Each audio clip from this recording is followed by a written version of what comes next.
శ్రీకళ జే గారు కామెంట్ చేశారు, దీక్ష అయితే తినకూడదు కరెక్ట్, కానీ గురుగారు చెప్పినట్టు ఉల్లి వెల్లుల్లి నాన్ వెజ్ తింటూ డైలీ చాలా నిగ్రహ శక్తితో ఉండేవారు ఉన్నారు.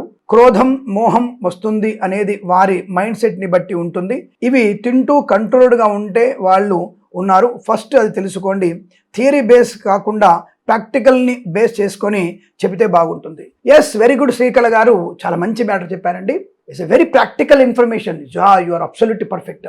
ఇక్కడ ఏంటంటే కొన్ని పదార్థాలు మనిషికి క్రోధాన్ని కలిగిస్తుంది, కొన్ని పదార్థాలు మోహాన్ని కలిగిస్తాయి. కాబట్టి ఇప్పుడు మీకు క్రోధం అంటున్నారు కదా, ఇప్పుడు ఆడవాళ్ళకు కూడా కామోద్రికాలు ఉంటాయండోయ్. కాబట్టి కొన్ని సన్నివేశాలు మీకు చూసినప్పుడు కూడా మీకు కూడా క్రోధం కలుగుతుంది, కామం కలుగుతుంది.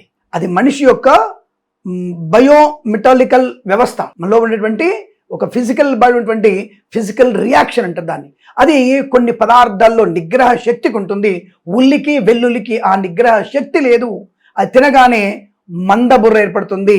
ఒక రకమైనటువంటి కామోద్రేకం ఏర్పడడానికి కొన్ని రక్త కణాలు, కొన్ని ఎంజైమ్స్ మీకు ముందు తీసుకెళ్తాయి. దానివల్ల వాళ్ళకి బద్ధకం పైన, నిద్రమత్తు పైన, కామం పైన, కోరికల పైన వెళ్తాయి. కాబట్టి మీరు ప్రాక్టికల్గా దీక్షలో ఉంటూ కూడా మాంసాహారం తిని ప్రాక్టికల్గా ఉండొచ్చు, ఇంపాసిబుల్, హైలీ ఇంపాసిబుల్. కాబట్టి ఆ విషయం గమనించుకోండి. అందులో మీకు హైజీనిక్ ఫుడ్ వల్ల మనిషికి ఎట్టి పరిస్థితుల్లో కామోద్వేగాలు ఉంటాయి. ఇది సైన్స్ చెప్పిన విషయం. ఇది ప్రూవ్ చేయడానికి కూడా సిద్ధంగా ఉన్నాను. మీరు శ్రీకళ జే గారు మీరు రెడీగా ఉంటే రావచ్చు. మాంసాహారం తిన్న వ్యక్తిని, పప్పు నెయ్యి అన్నం తిన్న వ్యక్తిని, శాకాహారం తిన్న వ్యక్తిని ఒక 11 రోజులు పరిశీలించండి. వాళ్ళటువంటి blood reaction, sugar reaction, physical body reactions మనం చూసుకోవచ్చును. వాళ్ళలో బీపీ ఇతరత్రా చూసుకోవచ్చును. తద్వారా మనం ప్రాక్టికల్గా మాట్లాడుకుందాం. మీరు సిద్ధమైతే నేను సిద్ధం, ఖర్చు చేసి పెట్టుకోవడానికి సిద్ధంగా ఉన్నాను. గెట్ రెడీ, మీరు రావచ్చు. నమస్కారం.